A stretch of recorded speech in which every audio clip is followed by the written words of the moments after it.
Hello, good morning. Let's see who's here. This is Kenny Tan. Welcome to the Real Biz Academy's Centermac Weekly Sales Training at 11 a.m. every Tuesday. Well, every other Tuesday, 11 a.m. And today we're going to have four topics as usual. The four topics have to do with, let me take a quick look at my list. First topic is, how do you rank both the YouTube videos and the Pinterest pins on Google's first page for the same keyword search? First topic. And the second one is, listing agents are the kings and queens these days. So how can you become one? So you can become kings and queens as well. And the third topic is, how to make effective buyer presentation. Uh, there are some tips I want to share with you, just some personal experience. Okay. And of course, the last topic is, what real estate videos should you make to build influence over your audience? Well, let's see who's here. Well, there's quite a number of people attending today's training, and I very much appreciate that. Okay, well, let's see who's here. We got Joe. Hi, Joe. Good morning. TM, good morning. Alec, as usual, good morning. Carrie, good morning. Arena, very much good morning. And Maria, of course, as usual.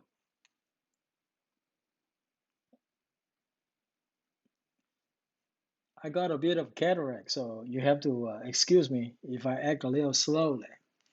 And of course, we got Justin, we got Hannah, good morning. Feng Jiao, good morning.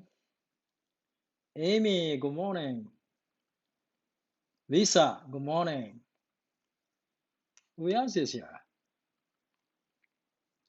Wei Feng, good morning. Well, I was wondering when you're going to be making the move to Temecula or Marietta. Well, looking forward to you joining the team. Nick, good morning. Let's see who's here. Brandon, good morning. Well, I'm sure you guys received the email from me.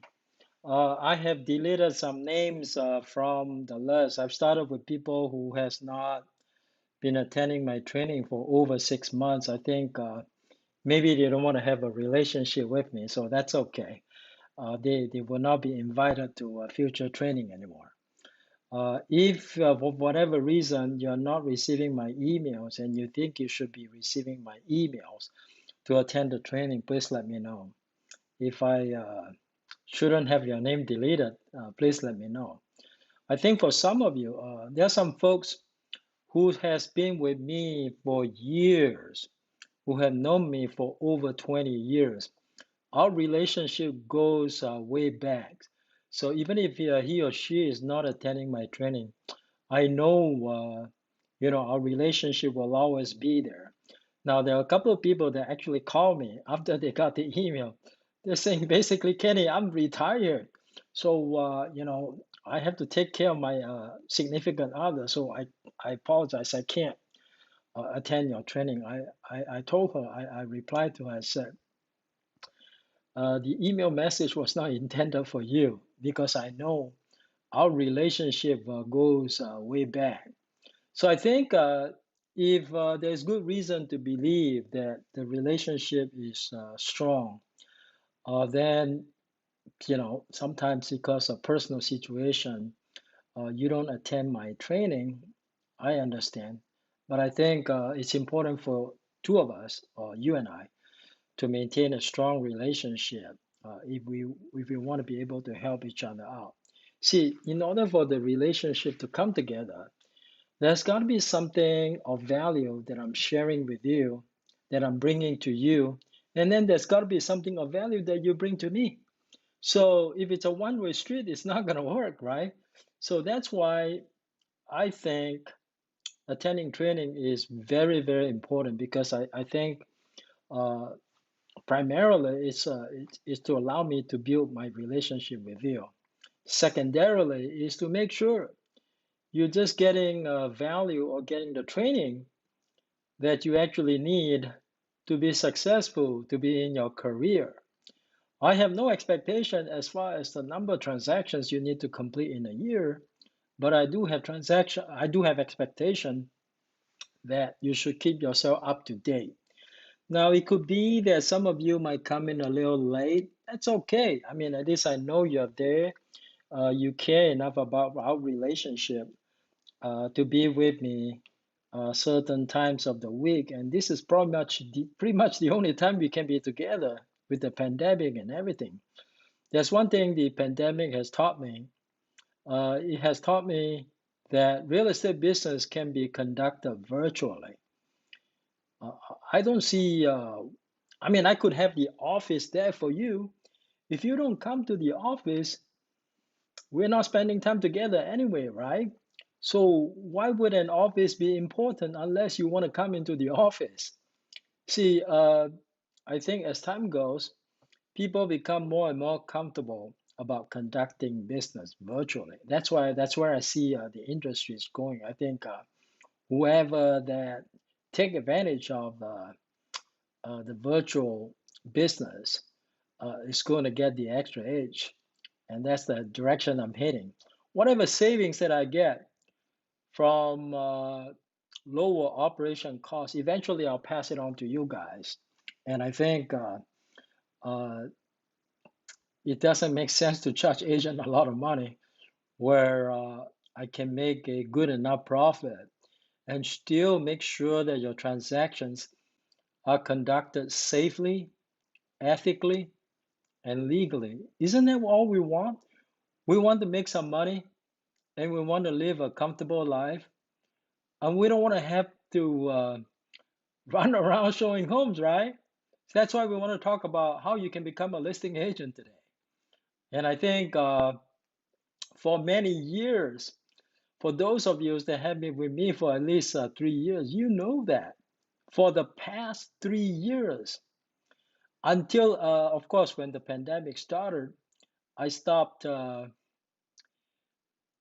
getting listings for a little bit because I felt that that was the right opportunity for me to start building my online presence, which I did. And I wanted to share with you guys. Because of the pandemic, I was able to build up my YouTube presence. It's not as strong as I want it to be yet, but I'm getting there. And of course, Pinterest. I want to share with you why we should start paying attention to Pinterest, at least from the SEO for Google searches concern. Okay, now let's see who else is here. All right, we got this must be Lily, LG. I don't know who LG is. That's probably Lily Garapova. Okay, and May. Okay, welcome, May. Thanks for joining. And no worries, no worries, Joanna, as long as you're here. I think the important thing is I know you are here. If I missed you, if I missed mentioning you, feel free to send me another message. And of course, now one thing I forgot. The last time when I was live streaming, I got carried away sharing my screen with you. I think some people may have left some messages or questions, which had I gone back to this original page, I would have seen those messages. But when I was in sharing mode, sometimes I don't see them, so I apologize for that. So feel free to leave messages for me, okay? That way, if there's something that is not clear to you, I hope I can clarify that. All right. Now, today we actually live stream to YouTube and Facebook. I believe that the information that I shared, they're good information. Why should I just limit it to a small group of people where I can share it to everyone else? There's no trade secrets here, so I think whatever I'm sharing with you, I learned it from somewhere else anyway, right? It's not my copyrighted or protected information, but I think they are information worth sharing with you guys. All right, let's go ahead and get started. Let's go to the share mode. And this is the share mode. You can see myself. I think I do have my camera at the bottom left of the screen. Okay, so you can still see me. All right, let's go to the first topic. How do you make your YouTube videos and Pinterest pins both rank on Google first page on the same keyword?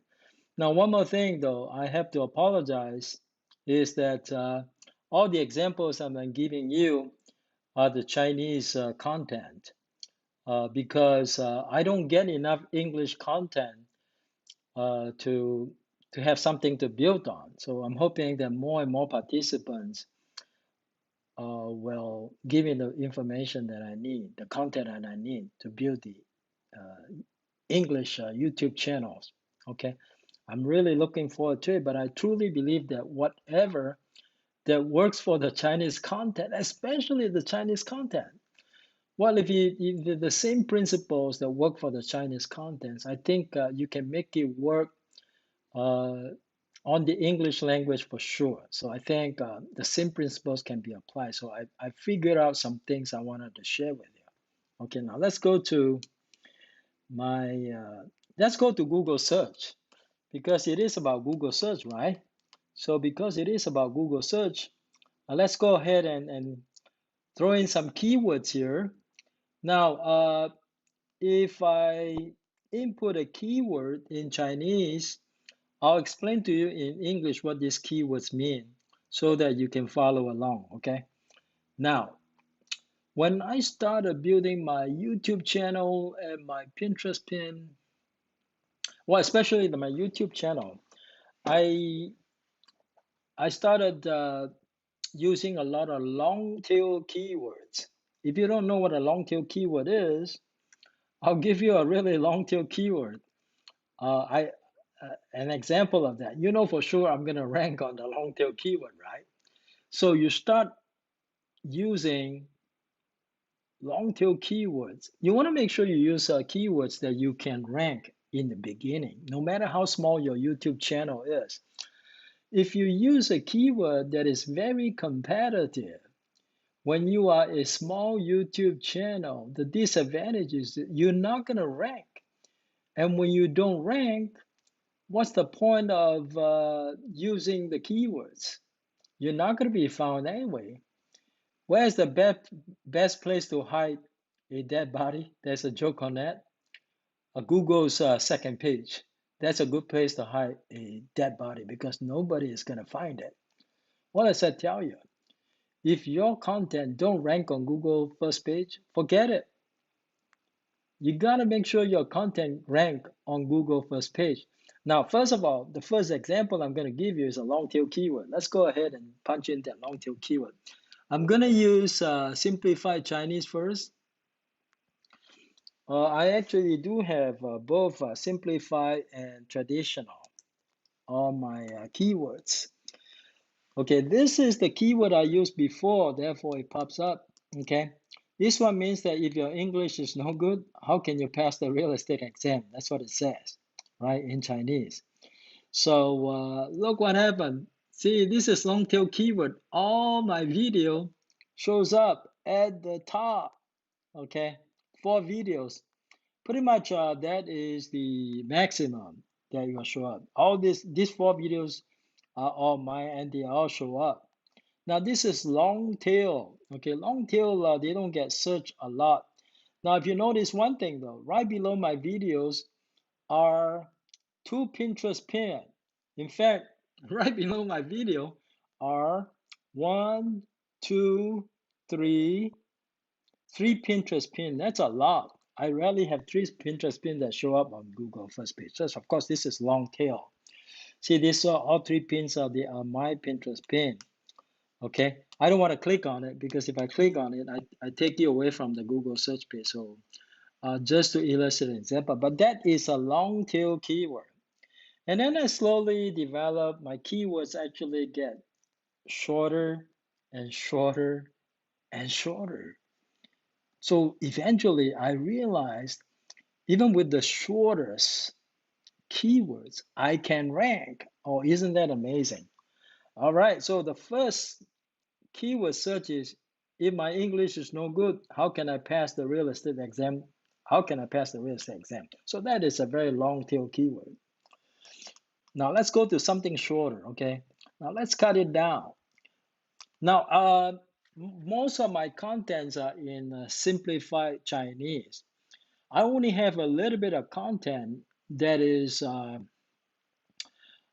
traditional Chinese. So if you see some content like this one is in traditional Chinese, uh, my content may not show up on Google first page, but let's see what happens. So this is just basically this one here, this keyword is real estate exam. Isn't that short? Okay, that is a short keyword. So let's go ahead and see if I show up. I don't know. Oh, I do show up. Amazingly. I show up because I don't use traditional Chinese very much. So not only does my video show up, it shows up pretty close to the top. And, you know, and then if you look down further, sometimes you will see my Pinterest pin show up even for short keyword search. In this case, no, because I don't have enough content that is in the traditional Chinese. But if I change this to a simplify, you're going to be able to see the big difference. So now let's go ahead and use simplified Chinese. This one means real estate license and see what happens. See, simplified Chinese, real estate license. All three videos are way at the top, right? And then you see right here in the 1, 2, 3, 4, fifth position is my Pinterest pin. Okay. Now, as you know, Pinterest is actually a search engine. It is a search engine by itself, but most of the Pinterest users are female. About 80% of Pinterest users are female. Now, if you look down further, you're going to be able to see this one here with the number 30 in front of it. That is the entire Pinterest board. Okay, so not only does my board show up, not only does my pin show up, my entire board also shows up. So you can see that's how, so at least you see the result right now. So as to how you're going to be able to rank your video on top, as well as your Pinterest pin on top, there are some things you can do. First of all, your the SEO for your YouTube channel, as well as the SEO for your Pinterest profile, have to be very, very strong for a particular area. All right, that is just mine, but I want to show you what I can do to help my agents. Now, this is Kathleen's. Kathleen's is really great. I'll show you Kathleen's, right? So let's say this one here in Chinese. Home buying in San Ramon, if I click this one, you're gonna see Kathleen's video rank way at the top on Google first page, right? So I got three videos and then I got, I'm sure I have some Pinterest pin somewhere. Okay, San Ramon. Look, San Ramon, my Pinterest pin is in first position. San Ramon, home buying in San Ramon, Pinterest pin first position. Okay, so both my YouTube videos and the Pinterest pin ranks not only on first page, but on at the very, very top, right? Now, this is simplified Chinese, but if I change it to this traditional Chinese, uh, it actually will show up too. Although probably the ranking might not as good, might not be as good, but you see, because I don't use traditional very much, so I eventually I'm going to use more traditional Chinese. So you can see all four videos are Kathleen's videos. And then the Pinterest pin, two of them actually rank higher than the videos. Okay. Now, if I increase the geographical coverage bigger, let's say I search East Bay, okay? East Bay, buying homes in East Bay, that is a bigger area. Now, this is in traditional Chinese. Look whose video show up. That's Carrie's video. Her video ranks number one on home buying in the East Bay. Okay. Uh, I have yet to figure out why yet. Okay. Next time I know why, I'll let you know. Uh, and if I use simplified, now because not too many people compete with us on this keyword, that's why we rank very high. But if I use a keyword, if this is changed to, let's say, simplified, we probably won't be ranked as high, but we will still rank on the first page though, right? See, you can see Carrie's video still ranks, okay? And I can do the same thing about Judy's videos. Her videos always rank very high because there's not much competition in Sacramento. So one thing about Judy's videos, I want to share a few things with you about what makes a good video, or why is it that she's getting so much business in Sacramento. It's got something to do with the content of a video. Generally speaking, uh, especially lately, the audience retention of a video is actually very, very high. I want to show you a couple of videos where she's doing really, really well. That particular video, I'm sure, got her a lot of business. Okay, this one right here.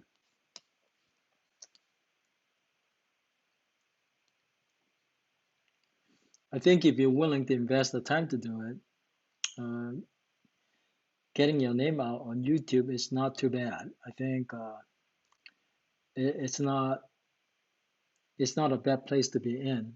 I think if you do that, you're going to see, okay, that your business take off. Uh, how about I do this? I want to show you. If I search in YouTube for buying a home in Sacramento,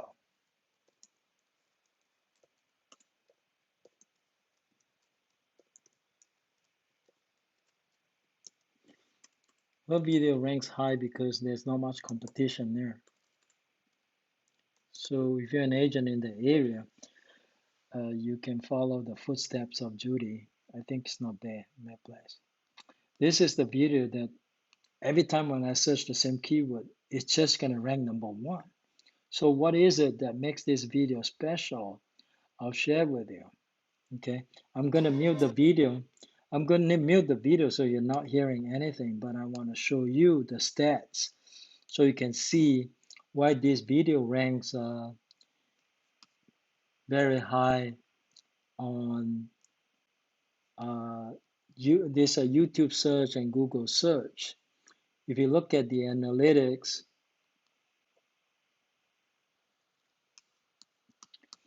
now as far as the click-through rate, you look at the click-through rate. Click-through rate is 8.5%. The average on YouTube is 4% to 7%. Now, what determines a click-through rate? Two things determine your click-through rate. Actually, three things. The first thing that determines your click-through rate is your thumbnail. You see this thumbnail right here? It's a very simple thumbnail. Basically, it says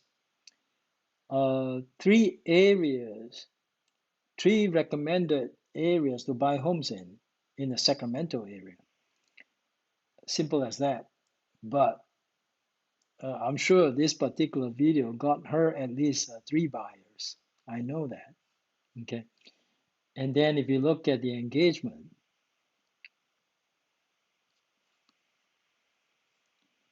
On the right hand side, you see the average view duration.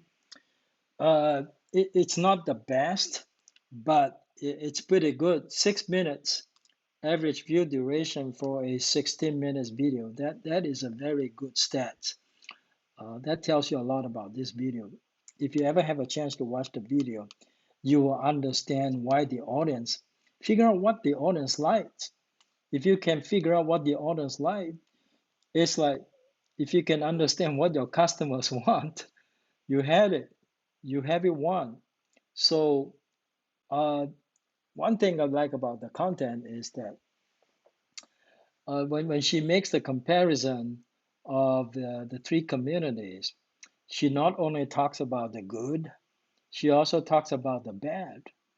And I think audience like that kind of honest opinions from real estate agents because you're not making a sales pitch. It doesn't feel or sound like an advertisement. So this is what I call a soft advertisement. So if you can make content that makes people want to watch your future videos, that is really, really good. So in this case, we target three different keywords: home buying in Sacramento, home buying in Elk Grove, and home buying in Folsom.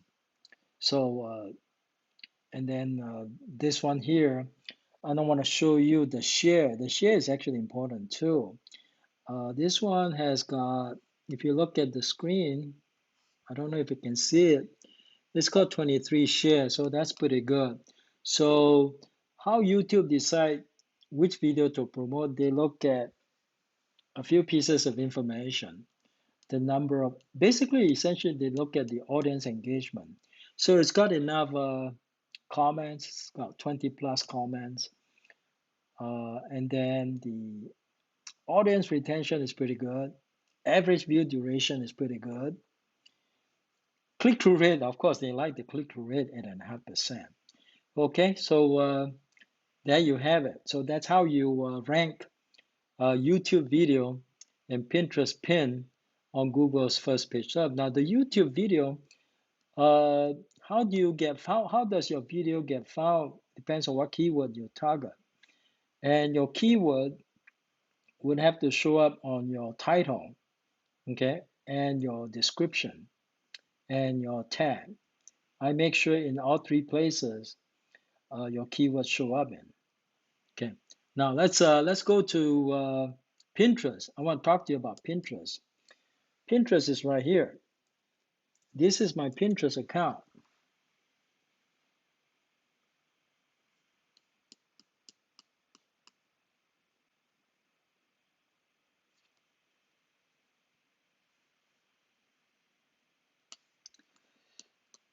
Uh, let's go to Pinterest board.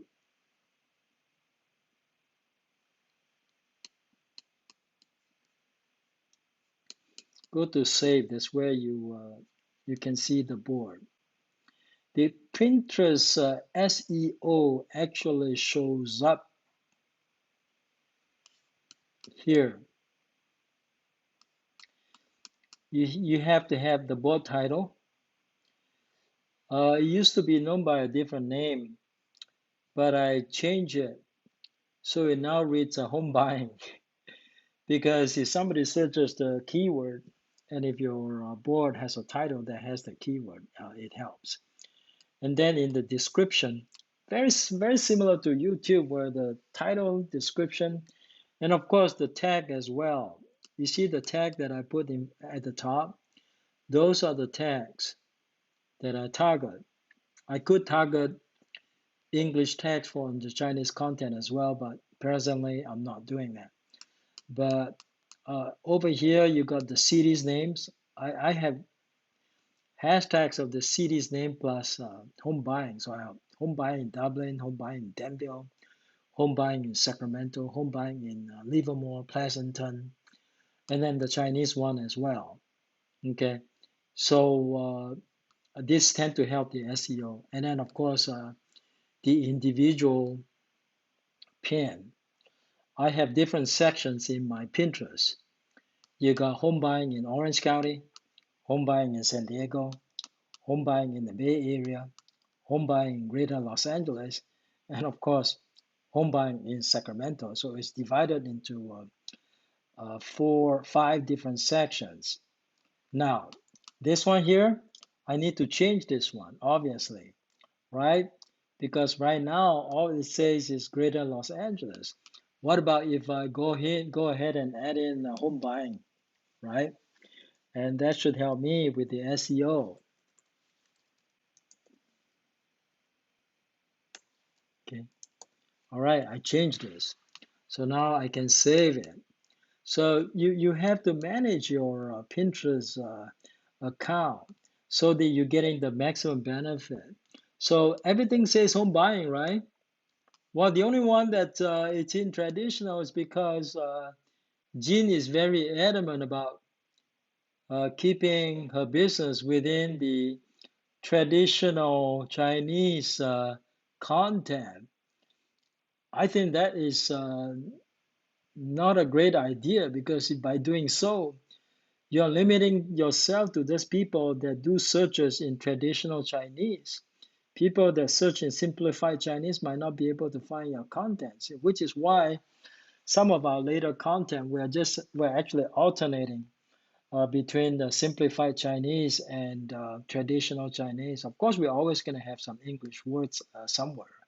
Okay, so I'm hoping that more agents will help me build our English content on Pinterest as well as on YouTube. I strongly believe that if I can make the Chinese content work, I can make the English content work as well. Now, our strategy is to grow from a small area and slowly expand it to a bigger and bigger and bigger area. Right now, my channels are not so big, so I can't dominate with the most common and the most popular keyword search yet. But eventually, I'll get there.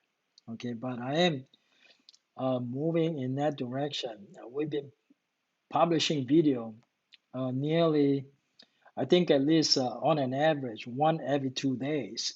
So that's a lot of videos that we're publishing, but I'm truly lacking the English content. I keep urging for more English content, but I'm not getting them. Okay. Uh, we need to have more English content.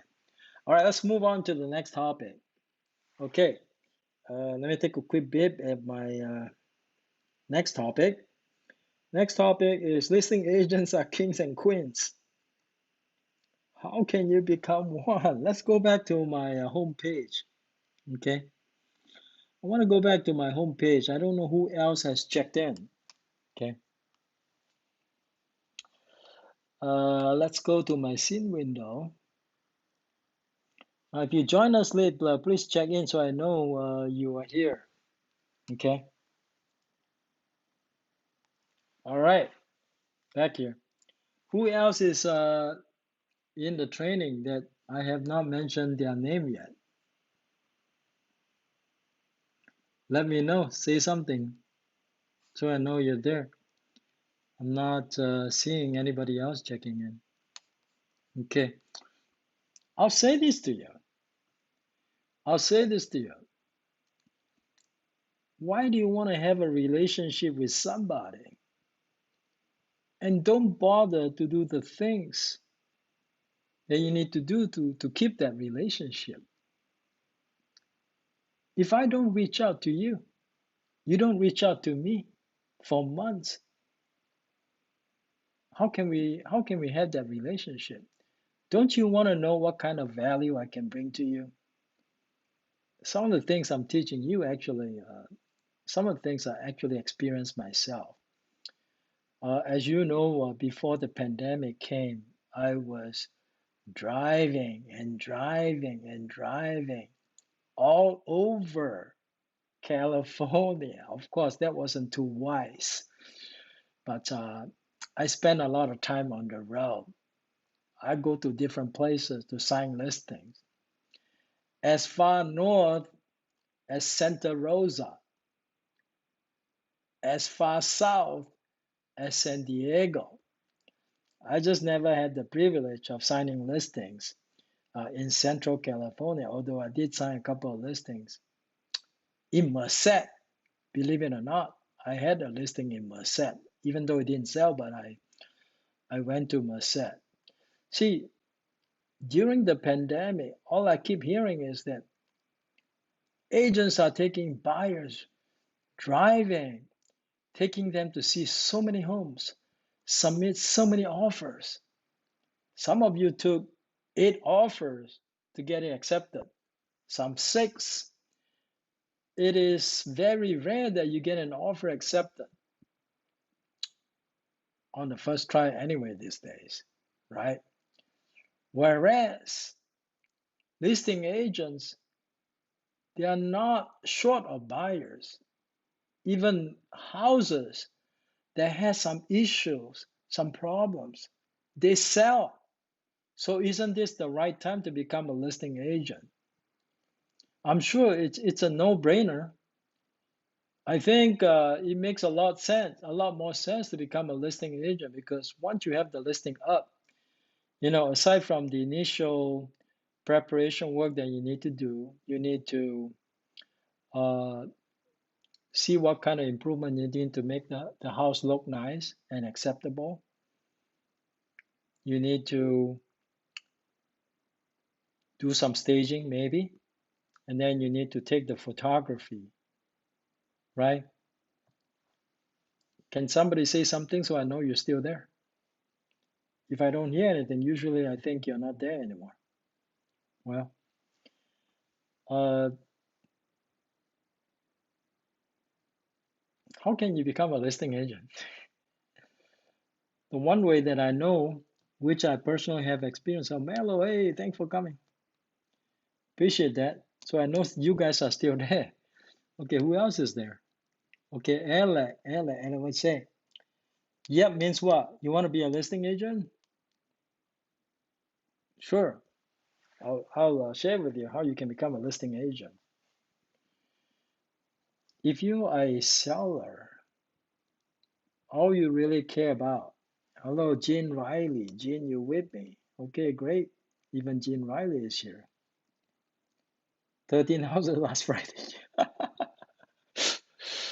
That's the same story that everybody is telling me. I know you said there were 13 houses last Friday. Oh my God. Judy was driving all over town. I'm pretty sure the reason she missed today's meeting is because she's taking buyers to see homes. You take buyers to see homes. You don't attend my training, which, of course, I have valuable information to share with you. Uh, I started out my career actually by being a listing agent. My very first deal was of being a listing agent. So I know what it's like being a listing agent. In fact, for a while, I was just a listing agent.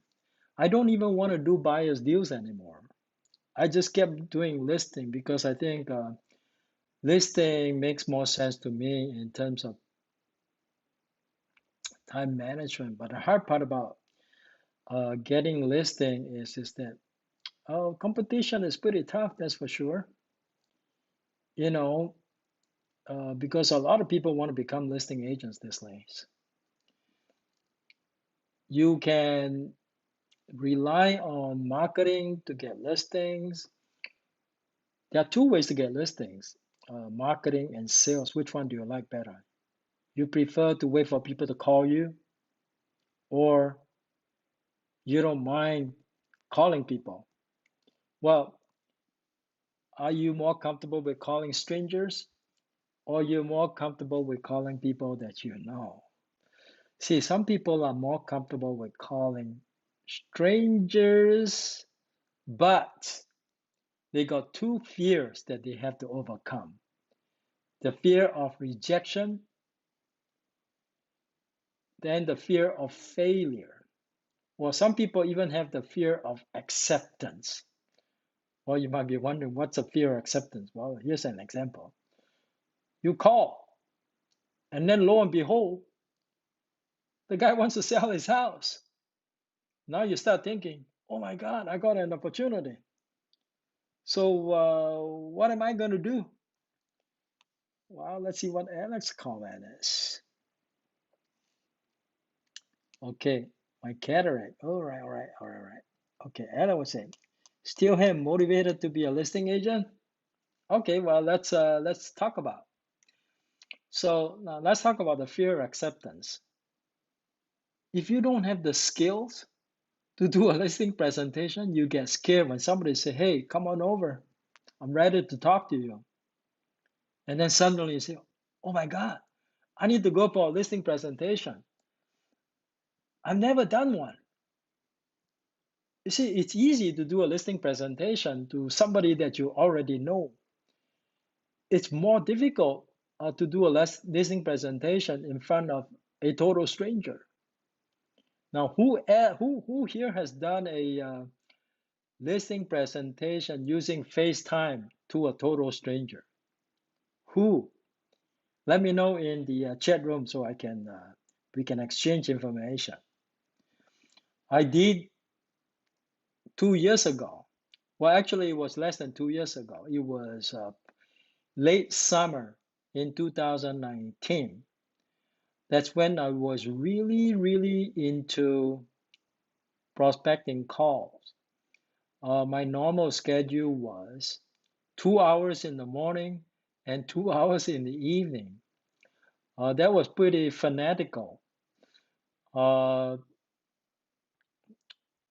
I think to be a listing agent, you really need to have a very strong mindset. You need to have a defensive mechanism and be prepared for any kind of response. Go through your mind what kind of responses you're likely to encounter. Well, I'll share with you the kind that I encounter. Now, the kind that ask you to buzz off or F off, don't worry about those because I think probably it's less than 5% of the time. So even that 5% of the time, for some people, they will be affected by this type of call. So much so that they they are fearful about making the next dial. So you need to develop some kind of defensive mechanism. Whatever that defensive mechanism that you develop, just stick with it. If you get a response like that, if I get a response like that, usually I laugh it out.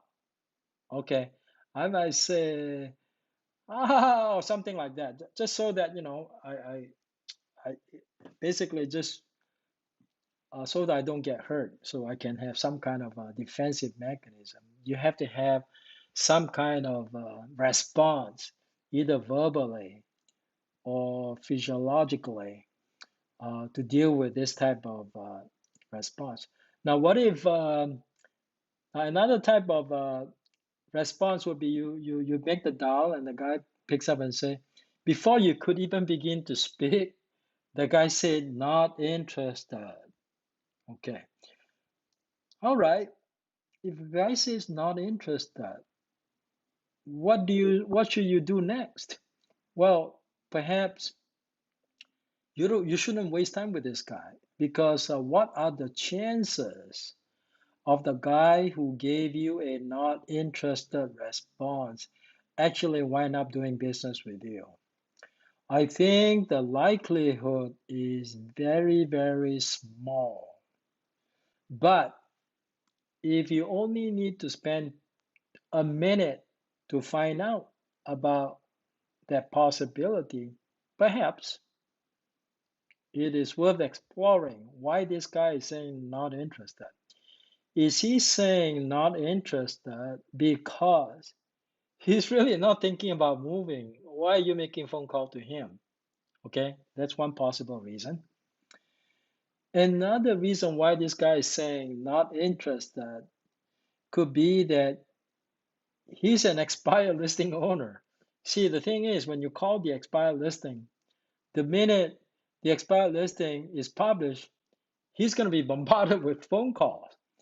And you probably want to be the first five callers because if you're like the 10th or 15th caller, by that time, he's already have his defensive mechanism set up. It's hard to penetrate. Okay. If you're the first caller, your chance is going to be very, very good. Okay. Because he hasn't gotten his defensive mechanism set up yet. So he may be communicating the truth to you. Sometimes, especially when we call the expired listing, the guy said he's not interested is because he tried so hard to get his property sold. After 6 months, after so many showings, he still could not get his house sold. His frustration is talking. Sometimes they say, I'm not interested. It could be that it doesn't necessarily mean that he doesn't have to sell. He still has to sell. But at that point in time, he's just not in the right frame of mind to speak to another realtor. By then, he probably has a certain distrust of realtors. Perhaps uh, the last realtor left a very bad experience. But I think if you can penetrate that and you could identify that this guy not only has a need to sell, he has a motivation to sell. He could be thinking about, well, why do I need a realtor? Maybe I try to do it on my own. Now, your goal will be to identify such people because with them, the not interested is the type of not interested for which you want to spend a little bit of time on. But you wouldn't know until you start having some conversation with them. For example, like if the guy say not interested, you could respond by saying that I'm not asking you if you are interested in my call. I'm asking you if you're interested in getting your home sold. Some kind of response. You have to write it out in the script because if you don't write it out in the script, you stumble or you lose credibility. So it's got to be real smooth. So, okay, that's another thing. Not everybody can uh, have the determination and discipline to work on their scripts because the good prospector, they work on their scripts every morning. Every morning when they wake up, they read the same script to themselves. Okay, they practice their script before they actually start dialing. That's the kind of mentality that the listing agents have. Because what is the most effective way to get a lot of listings? I think is to make the prospecting calls. You can get a lot of listings, but I think you can get even more listings if you're willing to pick up the phone and start calling people. Now, with the pandemic, when it first started, it's difficult. I know it was really, really difficult. I know Andrew was making a lot of phone calls. Those were frustrating months, I'm sure, for Andrew. Uh, Last year's March, April, that was challenging. I know how tough it was. Even that time, if you try to make a neighborhood phone call, you're probably going to get rejected anyway. Okay. And it's not very productive. So the first thing you need to do is to accept the fact that scripts are good. Some people hate scripts, but scripts are good because with scripts, if you can internalize the script, you can speak confidently. When you can speak confidently, you can actually win the trust from the people that you make phone calls to. That's what you need to do. Okay. I'll share with you some more about becoming a listing agent in the future. I might work with you on some scripts in the future. All right, let's move on to the next topic. Okay, next topic is talking about how to make an effective buyer presentation. So you get a phone call from a buyer that is interested in buying. Well, naturally, you want to find out, is he buying for investment or you want to find out the reason for the purchase? You see, you get different kinds of buyers. Some buyer needed to make a purchase because they are making a 1031 exchange. Another buyer is a first-time home buyer who wants to buy a house because the interest rate is so low right now, and they're paying a lot of money for their rent, so it makes sense for them to own their own home. So that's another type of buyer. And then you have another type of buyer that uh, what do you call it? That they just want to get they don't want to put their cash in the bank. They just want to get better return on an investment. So that's another kind of buyer. Obviously, you cannot make the same presentation to different buyers. Different buyers deserve to have different presentations. So if I make the mistake of making the wrong presentation on a buyer, I could lose this buyer after the first initial contact. So if I'm making a presentation to an investor buyer, they care about return. And I tell you though, many investor buyer, they cannot accept the fact that they have negative cash flow. If you make a proposal that demonstrates to them what the cash flow is like and is negative, and the guy is an investor, I think you may have some work to do to establish trust again. So, for example, you could try exploring maybe duplex might work better for this guy.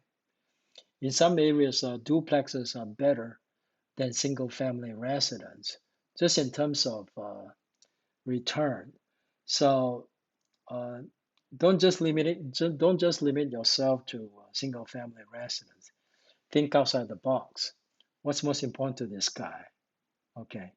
Now you need to, sometimes they share with you. Sometimes they say, well, initially I want to hold it as an investment, but after a while we want to move in there. Well, then you have to also look at the school district. So think in terms of what the buyer wants to see. If I share the wrong information quickly, they will lose interest in me. So it's very important to have some conversation with them to find out exactly what they want. Now, the buyer that is doing a 1031 exchange, it is rather infrequent that a buyer that is doing a 1031 exchange is not represented by an agent when he or she contacts you. Perhaps he doesn't trust the last agent that did the sale of his 1031 exchange property, so he wanted to switch agent. Now, in that situation, the guy is doing a 1031 exchange. You want to have some conversation with the guy about your knowledge in 1031 exchange.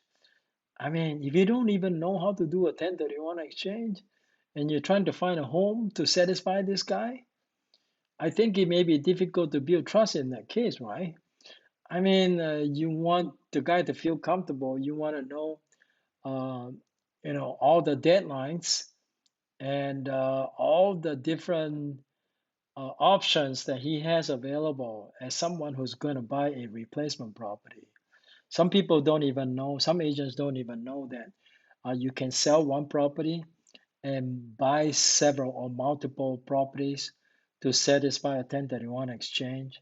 See, all of these things you can learn it through training like this. That's why it's even more important that you attend today's training. Okay, let's see. I hope I cover enough.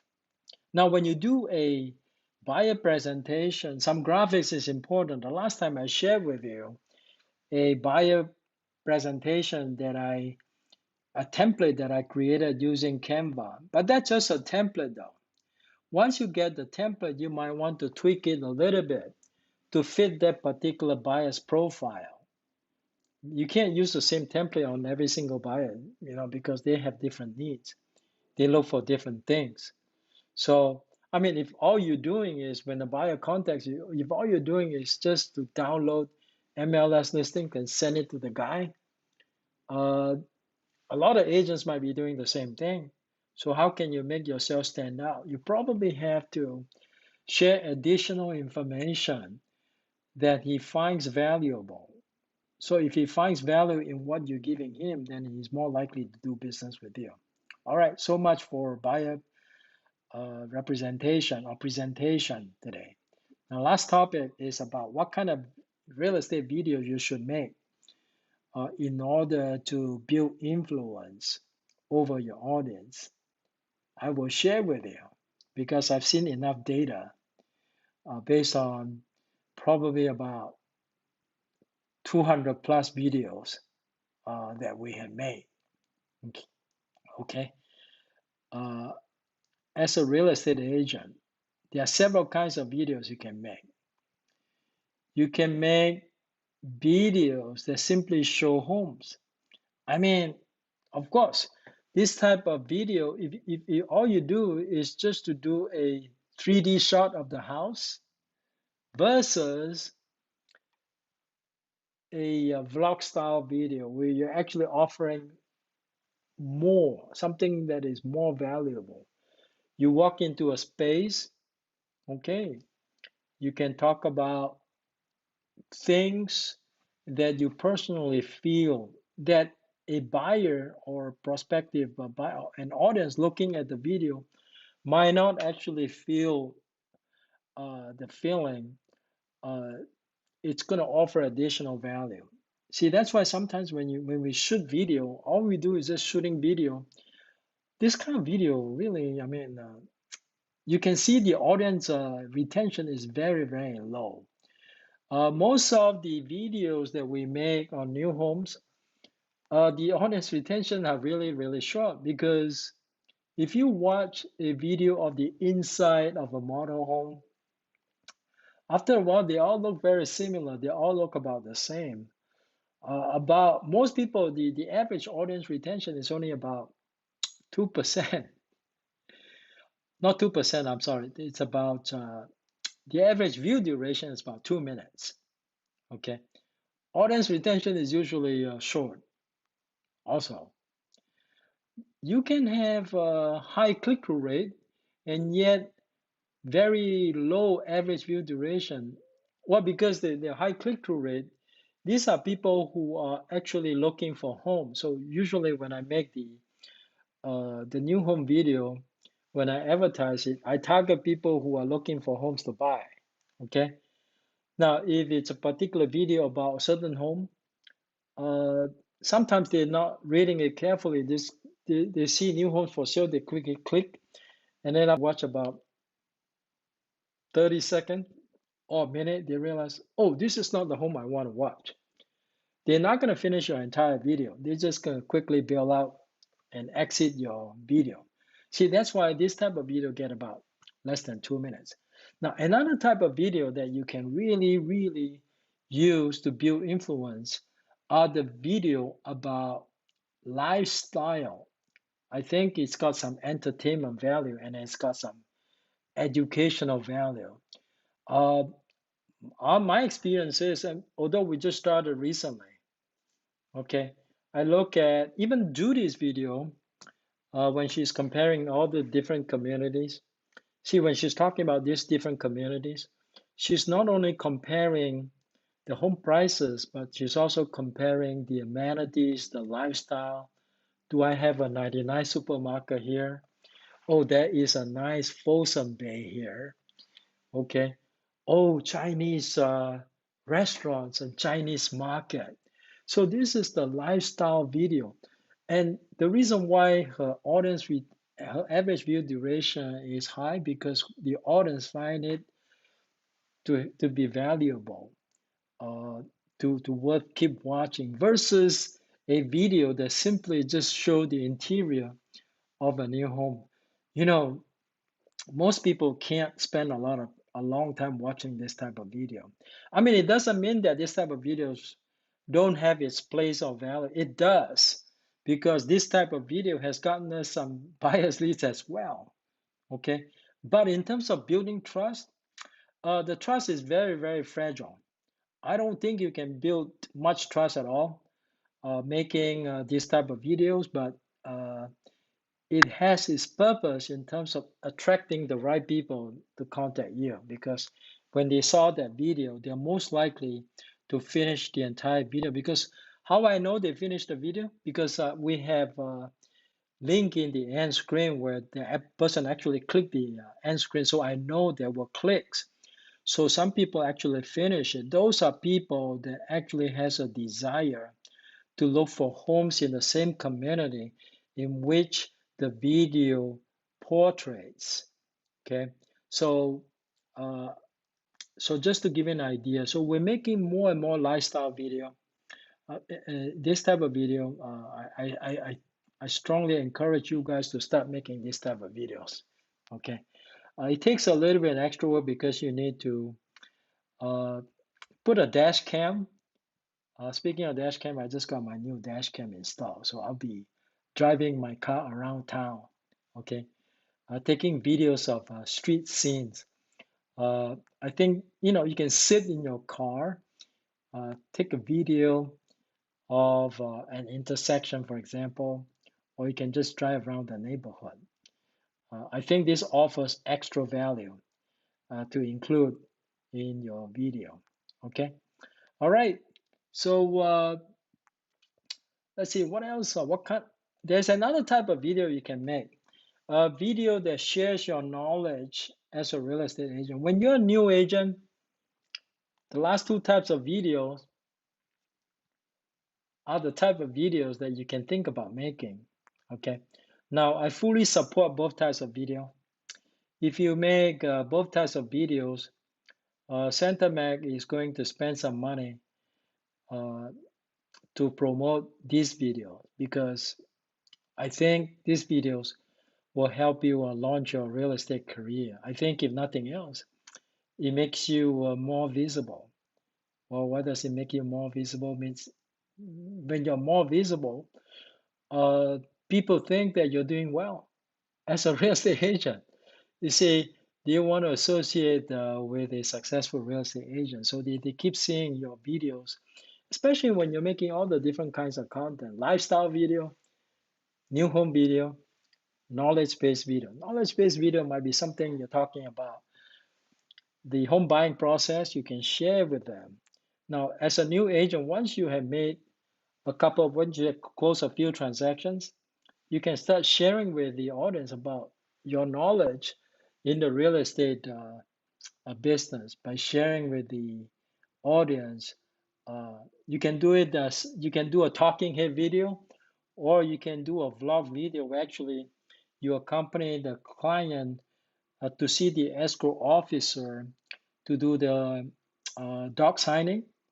I think for people that have never bought home before, uh, this is pretty refreshing because they don't know what it's like. They don't, when you make videos, you want to have what we call the B-roll, or else it's just you talking all the time. It's not very exciting. So when we make video, we want to encourage you to take a lot of video clips so we can use them as B-roll as we play the video. All this B-roll will show up in different places. It makes your video more engaging and less boring. When we make video, sometimes we change the camera angle, sometimes we change the distance between your face and the camera. We alter this thing so there is less